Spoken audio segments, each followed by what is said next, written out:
La SLN va-t-elle pouvoir poursuivre son activité? C'est la question qui anime cette rentrée 2023 de Nouméa à Paris. Fin 2022, l'industriel avait anticipé une cessation de paiement pour la fin du mois de janvier. Il ne lui restait que 4 milliards de francs sur un prêt de 63 milliards accordé par l'État. Hier matin, à l'Assemblée nationale, le député Philippe Dunoyer a interpellé le ministre en charge des Outre-mer, Jean-François Carenco, sur l'urgence de la situation.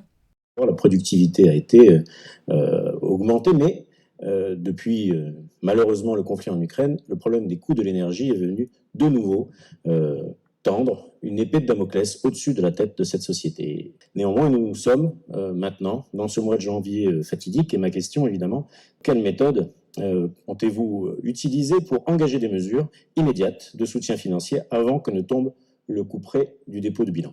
Je vous remercie. En réponse, le ministre délégué des Outre-mer, Jean-François Carenco, a déclaré que la situation était en cours d'étude pour trouver une solution sur le long terme. Une réunion interministérielle est programmée cette semaine pour apporter la réponse à court terme et donc se donner le temps de travailler.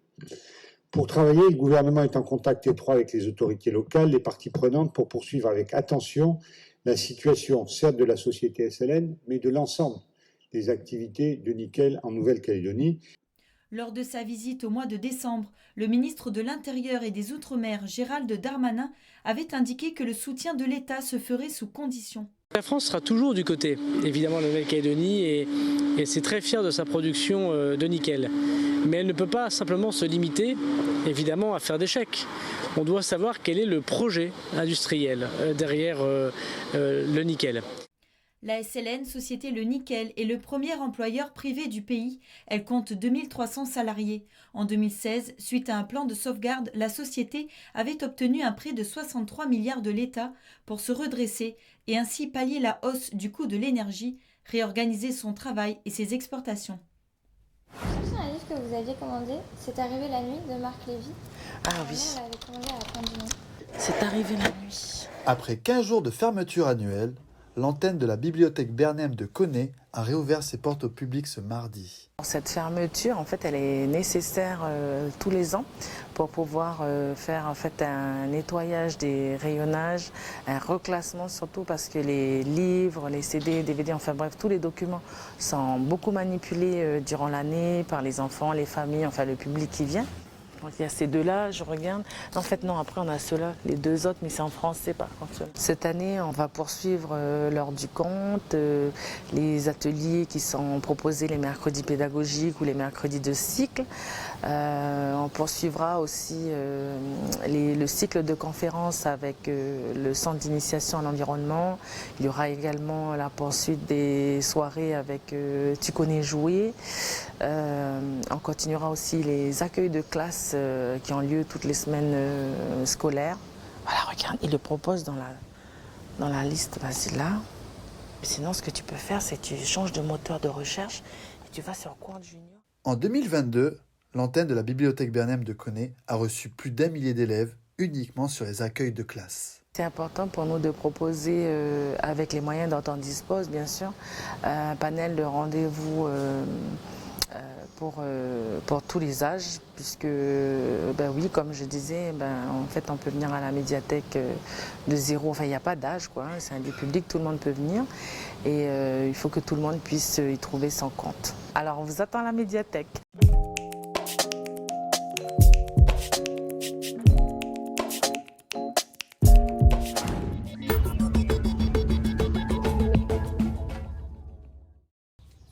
Aujourd'hui, c'est à la tribu de Chambouène à Puebo que je vous emmène à la rencontre de Yolande et Olivier qui, en ce moment, concoctent des recettes avec un produit de saison, le cœur de bambou.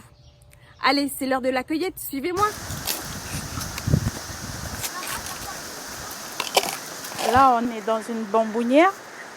On va faire des cœurs de bambou.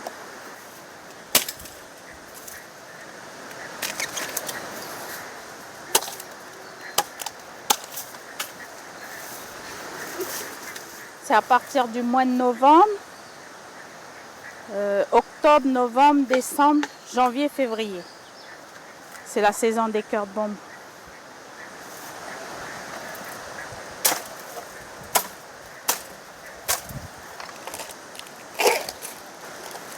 Cette recette, je l'ai apprise avec mes parents et puis mes grands-parents sur Koné à la tribu de Konyambo.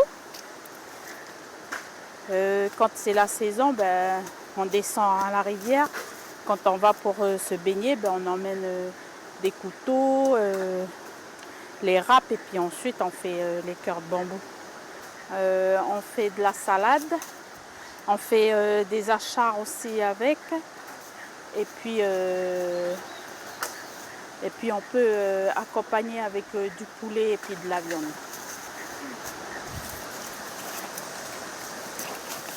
Oui, là vous avez la dose là. Ah oui.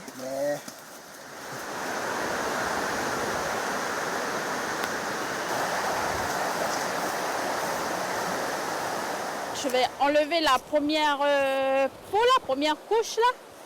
La première peau, il y a du piquant dessus, tu vois.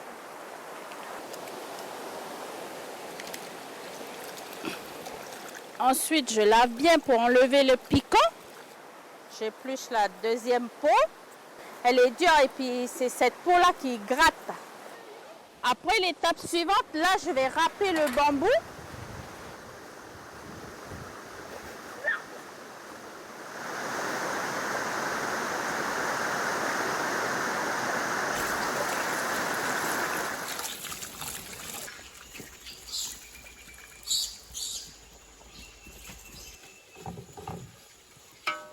Une fois que c'est cuit, on emmène ici la marmite de bambou.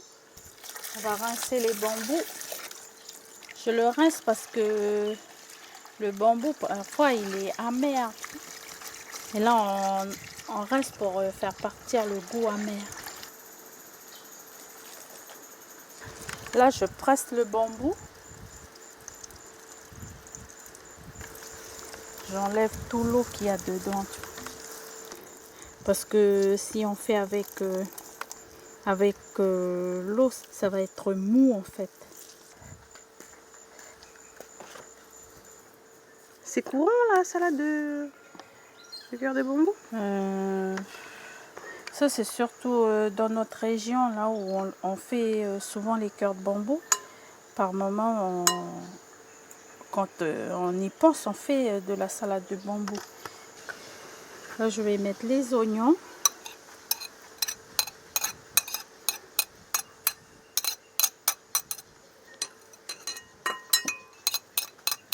Les oignons verts. Je vais presser le coco.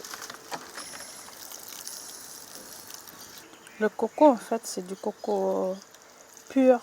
D'accord. Poivre.